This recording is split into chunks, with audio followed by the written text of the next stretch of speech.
Sir क्या लगता है जो देश के अंदर मस्जिदों को तोड़ने की कवायद चल रही है, क्या ये सही है? किस तरीके से देखते हैं? नहीं, जो अनऑथराइज जगह है उस पर तो ऐसा काम नहीं होना चाहिए, मतलब उसको नहीं बनाना चाहिए ऐसी जगह पे। या अपने धंधे के लिए बना रखा है, या अपने धंधे के लिए बना रखा है, या अपने फैमिली को रहने के लिए बना रखा है, वो गलत है। सड़कें घेर रखी हैं, या गवर्नमेंट की जगह को घेरा हुआ है, या किसी व्यक्ति की जगह को घेरा है, या कोई और जगह को, ये तो गलत काम है, चाहे कुछ भी है। जो शिमला के अंदर चल रहा है वो अवैध नहीं है, वो वैध है, और परमिशन ली गई थी, लेकिन 1 मंजिल की परमिशन थी और उन्होंने 2, 3 या 4 मंजिल बना रखा है। तो इस चीज का फैसला जनता करेगी या सरकार करेगी? सरकार करेगी। तो जनता रोड पे क्यों घूम रही है फिर? जब सरकार नहीं करेगी तो फिर जनता करेगी। जो काम जनता जो काम अनऑथराइज है, जो गलत है, और वो गलत काम कानून के अधीन नहीं है, कानूनी कार्रवाई नहीं होगी, कुछ नहीं होगी, तो जनता रोड पे आएगी। क्या करेगी जनता, कहाँ जाएगी? क्या लगता है आपको? बिल्कुल वो बुलडोजर कर देना चाहिए, जैसे योगी बाबा का मॉडल है, मस्जिद को गिरा देना चाहिए, वहाँ पे शांति अमन आ जाएगा फिर से। लेकिन वो 1 मंजिल तो वैध है, सारा मस्जिद ही गिरा देना चाहिए। जैसे हमने बाबरी मस्जिद गिराया ना, अब जैसे ज्ञानवापी मस्जिद गिराएंगे, उसके बाद में फिर मथुरा में जो मस्जिद है वो गिराएंगे, वैसे ही। मस्जिद ही क्यों गिराएंगे? क्योंकि मस्जिद यहाँ पे होनी नहीं चाहिए। अरे 1947 से 600 मस्जिद थी, तब अभी 13 लाख मस्जिद हो गई। जनसंख्या भी तो बढ़ रही है। अरे जनसंख्या बढ़ रही है, इसीलिए तो रोकना है। जहाँ जहाँ इनका जनसंख्या बढ़ता है, जहाँ जहाँ ये मेजोरिटी में जाते हैं, वहाँ कत्ल करते हैं। मेजोरिटी में रहेंगे तो एक दूसरे का गला हिंदू का गला काटेंगे, जहाँ माइनॉरिटी में रहेंगे वहाँ भाई भाई करेंगे। क्या लगता है, सही कह रहे हैं? ये कह सही रहे हैं, लेकिन एक बात और है, हमारे हिंदू भी तो नकारा हैं। सही बात बोल रहे हैं। क्यों नहीं करते 3-4 बच्चे? करें ना 3 और या 4 बच्चे, क्यों नहीं कर रहे? क्या वजह है, क्या कारण हो गया? एक हेलो, एक बच्चा भी 8 साल 6 साल 10 साल के बाद करते हैं, समझे? 2-3 बच्चे तो करें कम से कम। लेकिन 100 करोड़ हिंदू है देश के अंदर, फिर क्या दिक्कत क्या आ रही है? दिक्कत ये हो रही है ना कि जिस हिसाब से आबादी बढ़ रही है, तो इसलिए दिक्कत तो महसूस कर रहे हैं ना लोग, दिक्कत तो महसूस कर रहे हैं। आप भी बढ़ाइए अपनी आबादी, उसमें क्या बात है, समझे? वो अपनी आबादी बढ़ाते हैं, लेकिन आज की डेट में मुस्लिम भी समझदार हो गया है। जो पढ़ा लिखा मुस्लिम है 1 या 2 बच्चे ही करता है। सुन लो बात को, मैंने देखा है जो पढ़ा लिखा मुस्लिम है, वो एजुकेटेड मुस्लिम है, 1 या 2 बच्चे। ये तो जो पढ़े लिखे नहीं है, गांव में बैठे हैं, इधर उधर बैठे हैं, उनको फ्री का एंटरटेनमेंट मिलता है। हमसे घर आए भाई बच्चे ही पैदा करने और कुछ भी नहीं करना, सीधी सी बात है। फ्री का है ना पैसे लगते हैं ना काम लगता है, बस फ्री का एंटरटेनमेंट। कह रहे हैं आजकल जो पढ़े लिखे मुस्लिम है वो 1 या 2 बच्चे से ज्यादा नहीं कर रहे हैं। उनकी तादाद 1% या 2% है। अच्छा, उससे ज्यादा नहीं है। शहरों में तो लगभग सारे ही हैं। नहीं है भैया, आप उनसे जीएसटी का फुल फॉर्म पूछ लीजिए, नहीं पता है। आप यही ज्यादा दूर नहीं, चांदनी चौक चले जाइए, सदर बाजार चले जाइए, वहाँ पे कैसे मानसिकता के लोग आते हैं, वहाँ पे आपको समझ में आ जाएगा। और हर जगह इनका मानसिकता एक ही है, हर तो क्यों नहीं बाबरी मस्जिद तोड़ दिए? क्यों नहीं बोले कि नहीं यहाँ पे मंदिर बनवा लो? आप आपके राम थे यहाँ पे, क्यों नहीं दे दिए? अभी मथुरा और ज्ञानवापी में जो है, तो क्यों नहीं बोल रहे कि आप ले लीजिए? ये अपने क्या बोलते हैं, अपने धर्म के प्रति एकदम कट्टर है, और ये बात एकदम सही बोल रहे हैं। अब जैसे राहुल गांधी वहाँ जाके बयान देते हैं सिखों के लिए, तो गलत नहीं बोल रहे हैं कुछ, वो गलत नहीं बोल रहे हैं। आप सरकार बनाएंगे किसका? 1984 में अगर जब आपके साथ हुआ, जब यहाँ पे सिख नरसंहार हुआ, आपको कांग्रेस को कभी आने नहीं देना चाहिए था, मगर क्या किया आपने किसको बैठा दिया? कांग्रेस के घटक दल को। इसके पहले कांग्रेस की सरकार थी, कैप्टन अमरिंदर सिंह वहाँ के सीएम थे। कौन कैसा काम कर रहा है वो उसके पे मैं नहीं बोल रहा हूँ, मगर कांग्रेस का आई कैसे?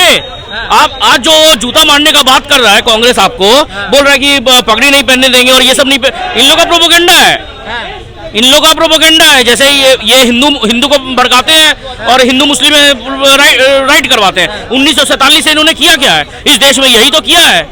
इनसे एक एम्स बना नहीं, एक IIT बना नहीं।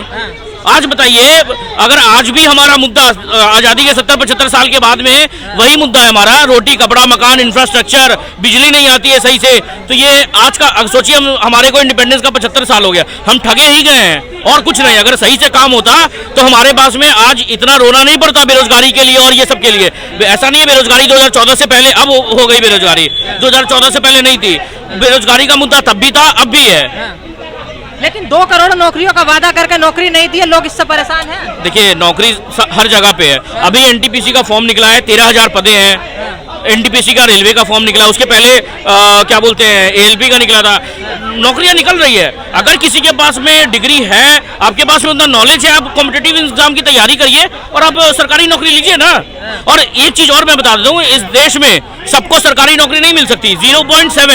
0.7% लोग सरकारी नौकरी में है, नॉट इवन 1%। और ये डाटा आज का नहीं है, ये डाटा कब का है? 1947 से ये डाटा है। तो 1% भी लोग अगर सरकारी नौकरी में नहीं है, जो अब ये लोग को बुद्धि है नहीं, इन लोग गाली देंगे अंबानी अडानी को, जो सबसे ज्यादा नौकरी देते हैं। इस देश में सबसे ज्यादा नौकरी देने वाली संस्था रेलवे के बाद में कौन है? रेलवे से पहले है, सॉरी, रेलवे भी उतना नौकरी नहीं दे पाती है जितना अंबानी अडानी और प्राइवेट फर्म्स देती है। प्राइवेट सेक्टर नौकरी खूब सारी दे रहा है, बड़ी नौकरी मिल रही है, काम करने वाले के लिए काम की कमी नहीं है। ये सब हेलो, ये बेमतलब की बातें की जा रही हैं कि काम नहीं है, नौकरी नहीं है। सारा हिंदुस्तान सरकारी नौकरी करेगा क्या? प्राइवेट सेक्टर में इतना पैसा मिलता है जो सरकारी नौकरी में उतना पैसा नहीं मिलता। प्राइवेट सेक्टर में देखिए ना, 1-1 करोड़ रुपए के पैकेज हैं। हिंदुस्तान में कौन सी सरकारी नौकरियां जहाँ 1 करोड़ रुपए का पैकेज हो? नहीं देते, बिल्कुल नहीं। राष्ट्रपति को भी नहीं मिलता 1 करोड़ रुपया साल का। है हिंदुस्तान में मिल रहा है, कंपनियां दे रही हैं। अरे भाई काम कर रहे हैं। ऐसे ही बच्चे बड़े बड़े फोन लेके घूम रहे हैं क्या? ऐसे ही बच्चे ब्रांड वाले कपड़े पहन रहे हैं क्या?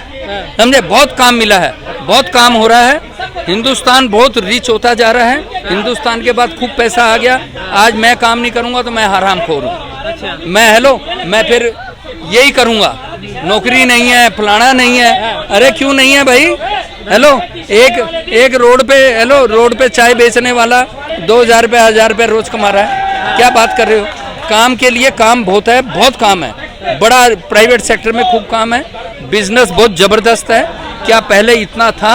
हिंदुस्तान तीसरी शक्ति ऐसे ही बनने जा रहा है क्या? तीसरी शक्ति ऐसे ही बनने जा रहा है? फ्री में बनने जा रहा है क्या? कुछ है तो बनने जा रहा है ना, कुछ है तो बनने जा रहा है ना। दूसरी कंट्री हमारी तरफ क्यों भाग रही हैं? ऐसे ही भाग रही हैं। आपका आईफोन का नोएडा में लग गया है, सैमसंग की कंपनी आ गई है, गुड़गांव में दुनिया भर की कंपनियां आ गई। कहाँ से आ गई हैं? ऊपर से गिरी हैं क्या? समझे? गवर्नमेंट काम कर रही है, काम करने दो। और एक नोट कर लेना, पापा को घर चलाना है, उसको पता है कैसे चलाना है। बिल्कुल, बस। बताइए क्या कहना? मैं इनकी बातों का इंक्लूड करता हूँ। मैं सरकारी नौकरी उनको चाहिए जिनको 2 घंटे काम करना है और 6 घंटे सोना है बिस्तर में लगा के। सरकारी नौकरी उनको चाहिए जो सरकारी दफ्तर जाना नहीं है, बाहर से अटेंडेंस लगा देंगे, हाँ भाई मैं आ गया, अटेंडेंस लगा दो। सरकारी नौकरी उनको चाहिए। भाई सरकारी नौकरी का मतलब ये होता है कि हम सरकार के साथ और भारत के साथ खड़े रहे, एक समान खड़े रहे, उन्नति में थोड़ा अपना हिस्सेदारी निभाए। तो सरकारी जॉब का ये बेनिफिट है।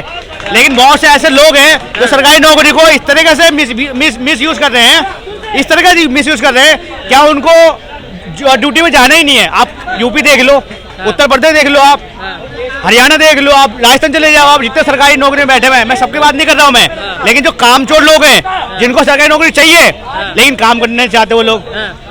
और रही बात सुनो कांग्रेस पार्टी की, कांग्रेस पार्टी को अभी राहुल गांधी जी अभी विदेश का यात्रा कर रहे हैं, बहुत अच्छी बात है, करना चाहिए, हमारे देश की उन्नति की बात कर रहे हैं। लेकिन आप ऐसे नेता साथ में खड़े हुए हो जब 370 के धारा हटाने पे और विरोध के ऊपर वो खड़े हो गए, वहाँ के विदेश की मंत्री जो उनके साथ में आप फोटो खिंचवा रहे हो। क्या मसला है भाई? क्या आप देश को तोड़ना चाहते हो? क्या ऐसे नेताओं को और ऐसे लोगों को आप भारत देश में ला के क्या कुछ तत्काल करना चाहते हो आप लोग?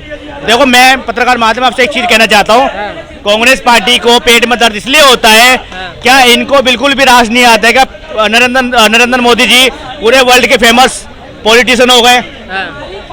कांग्रेस पार्टी के राहुल गांधी जी को और इंडियन एयरलाइंस को इसलिए दर्द होता है कि भारत दुनिया का सबसे तीसरे स्थान पे आ गया।